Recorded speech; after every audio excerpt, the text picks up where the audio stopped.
Assalamualaikum warahmatullahi wabarakatuh. Kembali lagi bersama saya Dela di podcast Opini, obrolan pendidikan Islam masa kini.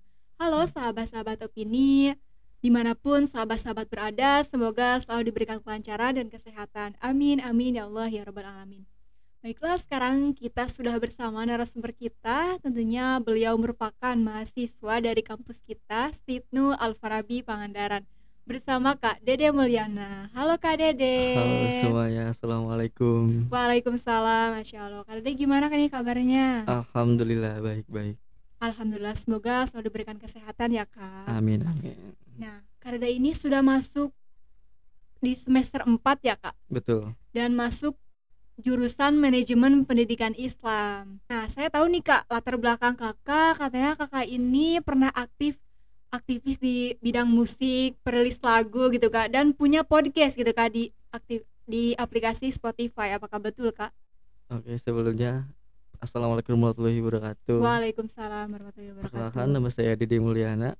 Ya betul, sebenarnya saya itu bukan aktivis musik sebenarnya, cuman saya pernah merilis podcast ataupun musik itu di beberapa platform musik, baik itu di Dangers, iTunes maupun Spotify. Tapi mungkin saya bisa mengaplikasikan di kampus juga, kalaupun apresiasi saya ataupun kebiasaan saya ini digunakan gitu. Jadi saya bisa memfasilitasi atau mewadahi bagi siapapun yang ingin merilis lagu di seluruh digital musik yang ada di dunia ini, saya akan rilis gitu. Nah, boleh nih kepada untuk sahabat-sahabat ini yang mau merilis lagu atau podcast di Spotify, boleh menghubungi Kak Dede Mulyana ini Boleh, ya. boleh. Dan boleh Kak spill sedikit Kak tutorialnya gimana sih cara Kakak awalnya gitu Kak merilis sebuah lagu dan podcast tersebut Kak? Oke, sebelumnya jadi kalau merilis lagu itu lebih tepatnya pasti menciptakan sebuah kata-kata, tapi kata-kata itu bisa awalnya dari sebuah puisi ataupun sebuah cerita orang lain ataupun diri sendiri, mungkin bisa saja. Tetapi bila ingin merilis sebuah lagu, tentunya kita harus merekod nadanya dulu ataupun instrumen-instrumen yang Iya lainnya. betul. Pasti akan banyak waktu yang menyita gitu. Tapi di samping itu kita juga bisa tapi di zaman yang canggih ini kita bisa dengan cepat gitu. Kita pasti mempunyai handphone ataupun gadget yang lainnya, kita bisa upload sesuka kita kapanpun dan sebisa kita gitu. Nah, sudah panjang lebar nih Kak ngomongin tentang latar belakang Kakak Betul. terkait perilisan lagu ataupun podcast nih Kak. Tentunya itu melibatkan teknologi informasi ya Kak. Betul Dan saya tahu sekali. nih Kak, karya tulis Kakak yang nyambung nih Kak dengan pembahasan kali ini tentang Betul. dampak teknologi informasi berbasis Android dalam pendidikan era industri. Nah, bagaimana sih Kak teknologi informasi berbasis Android ini mempengaruhi akses pendidikan di era industri 4.0 Kak? Oke, baik. Sebenarnya informasi yang sering kita dapatkan, sering kita ambil itu pasti banyak manfaat dan juga negatifnya gitu. Iya, betul. Tetapi kita harus bisa menyikapi gitu, menyikapi apa yang baik dan apa yang tidak baik untuk diri kita. Tetapi kemajuan teknologi ini juga bisa menciptakan sebuah kreativitas gitu. Itu artinya bahwa dampaknya itu tidak harus negatif gitu, tidak meski negatif, tapi pasti ada positifnya. Iya, Tapi betul. di balik itu pasti akan ada satu posisi yang negatifnya gitu. Misalkan penyalahgunaan berita gitu. Kan sering kita bisa melihat berita-berita hoax gitu kan. Iya, betul betul. Nah, kita juga harus bisa memilih berita mana yang aktual, berita mana yang bohong gitu. Dan jangan juga kita memberikan informasi itu setengah-setengah, apalagi kita itu malas membaca. Kita hanya membaca awalnya saja atau membaca judulnya saja tanpa membaca isi utuh berita Nah, tersebut. iya, pentingnya kita mencari informasi dengan baik ya Kak. Jangan kita menilai dari covernya saja, tapi kita harus melihat isinya dengan Iya baik ya betul. Kak. Nah, tapi dampak dalam pendidikan itu sangatlah pesat gitu, sangat berpengaruh sekali. Contohnya pada 2019 kan pernah terjadi COVID-19. Nah, itu kan Iya. pasti merubah sistem pendidikan yang ada, yang awalnya offline kita harus dipaksa menjadi online gitu kan. Itu pasti ada gap atau kaget gitu kan, tapi kan di samping gap itu kita harus bisa beradaptasi, mau tidak mau kita harus beralih ke digital gitu. Iya, betul sekali ya, Kak. Nah, terkait dampak positif ya, Kak, dari teknologi informasi, apa sih, Kak, dampak positifnya, Kak, penggunaan smartphone, Kak, terutama dalam pendidikan nih, Kak? Hmm. Dalam pendidikan, nah misalkan kita dalam pendidikan itu kita menggunakan sistem misalkan handphone gitu kan. Nah, pas saya menganalisa banyak sekolah-sekolah sekarang ujiannya itu sudah menggunakan handphone. Iya, betul sekali. Jadi ujian tertulis itu masih jarang gitu, tapi sekarang sudah menggunakan handphone Android untuk menggunakan sistem ulangannya. Mungkin itu Iya. bisa mempercepat sistem pada saat penilaian juga, tapi pasti ada celah-celah tersendiri juga. Dan mungkin itu mungkin apa positifnya mengefisienkan waktu mungkin. Ya tergantung penggunanya itu sendiri. Jadi handphone itu bisa positif kalau digunakan dengan baik, Iya, dan betul. handphone itu juga bisa negatif kalau tidak digunakan dengan baik. Nah, iya. Perlu kembali lagi ke diri kita ya, Kak. Dalam penggunaan Android, sebisa mungkin kita memanfaatkannya dalam hal yang positif gitu, Kak. Betul betul. Nah, bagaimana sih, Kak, smartphone membantu dan memfasilitasi, Kak, pembelajaran jarak jauh atau e-learning ini, Kak?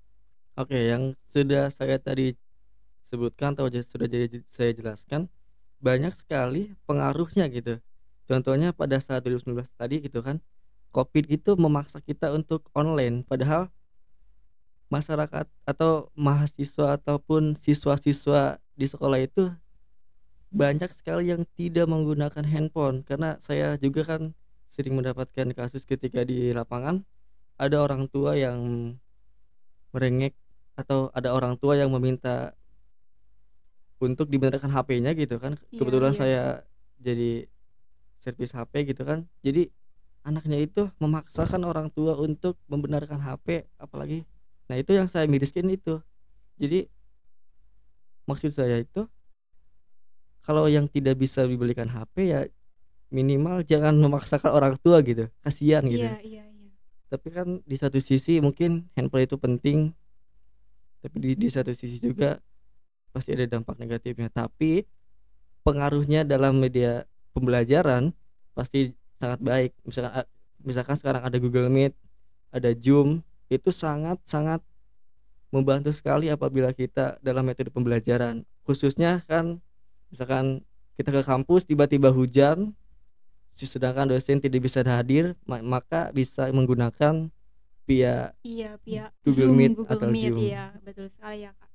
Nah, terkait itu nih, Kak, apakah adanya aplikasi pendidikan di platform Android dapat meningkatkan keterlibatan siswa dalam proses belajar, Kak? Oke, sebenarnya kita itu bisa mencari informasi di mana saja, khususnya di dunia digital.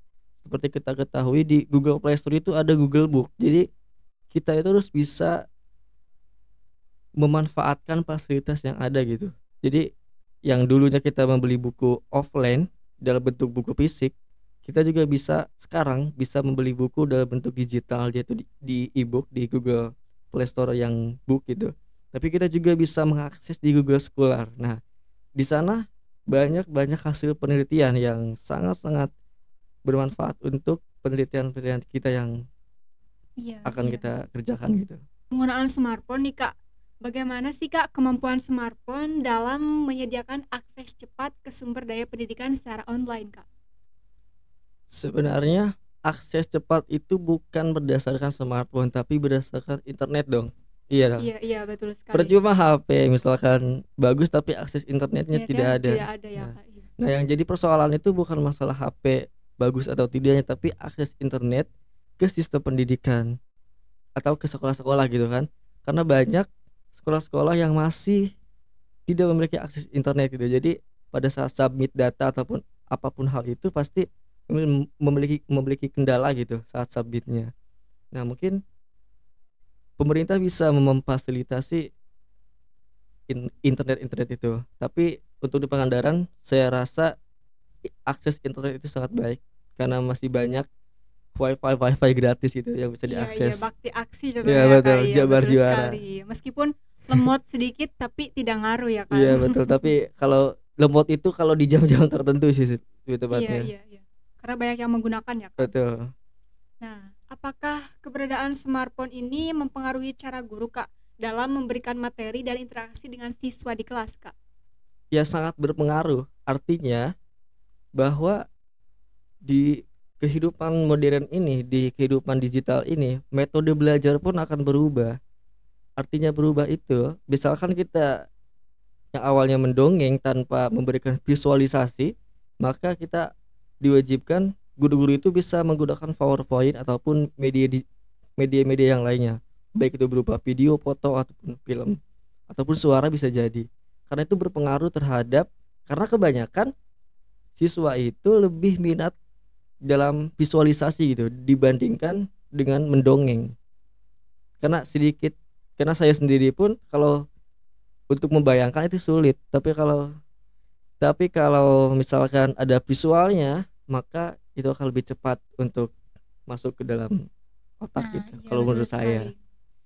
Terkait terkait tadi ya Kak tentang dampak positif dan negatif tentang teknologi informasi nih Kak. Betul. Apakah ada tantangan atau risiko yang terkait dengan penggunaan teknologi informasi berbasis Android dalam pendidikan di era industri 4.0 ini Kak?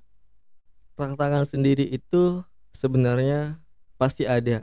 Contohnya sekarang kita sudah ada AI atau artificial intelligence gitu, kan sangat merajai seluruh platform digital. Baik itu HP pun sekarang sudah menggunakan teknologi AI. Contohnya itu Samsung S24, itu chipsetnya Iya, sudah iya. ada menggunakan AI. Dan sekarang pun laptop pun akan ada chipset yang menggunakan AI. Jadi itu artinya tantangannya itu sangat besar, apalagi di dunia pendidikan. Tapi walaupun tantangan sangat besar, tapi kita harus bisa menyikapi atau bisa memanfaatkan teknologi itu, jangan malah menghindar gitu. Nah, iya, jadi itulah ya tadi berupa pemaparan dari Kak Dede Mulyana, bahwasannya kesimpulannya upaya yang dapat diterapkan untuk mengatasi dampak negatif termasuk meningkatkan profesionalisme guru ya Kak dalam Betul. penggunaan handphone berbasis smartphone pada waktu yang tepat. Jadi Betul. pentingnya kita tidak menyimpulkan salah satu berita contohnya Kak, tidak Betul. melihat dari covernya saja, tapi kita harus melihat isinya dan kita menyimpulkan dengan baik begitu Betul, ya betul. Kak. Nah itulah sahabat-sahabat opini berupa pemaparan materi tentang karya tulis ilmiah dari Kak Dede Mulyana. Terima kasih Kak Dede sudah meluangkan Siap, waktunya untuk sama-sama. meluangkan waktu pada podcast kali ini. Semoga ilmunya bermanfaat untuk kita semua dan untuk sahabat-sahabat opini yang sedang menonton. Berikan aplaus dulu untuk Kak Dede. Terima kasih. Semoga Kak Dede sehat selalu ya Kak. Amin. Ya Allah, amin. Baik itulah pemaparan materi pada podcast kali ini. Semoga sahabat-sahabat opini dapat mencerna dengan baik ya pada podcast kali ini materinya. Terima kasih yang sudah menonton. Jangan lupa kalau sahabat-sahabat bingung mau berkuliah di mana, jangan lupa berkuliah di Stitnu Al-Farabi Pangandaran. Saya Dela pamit undur diri. Wassalamualaikum warahmatullahi wabarakatuh.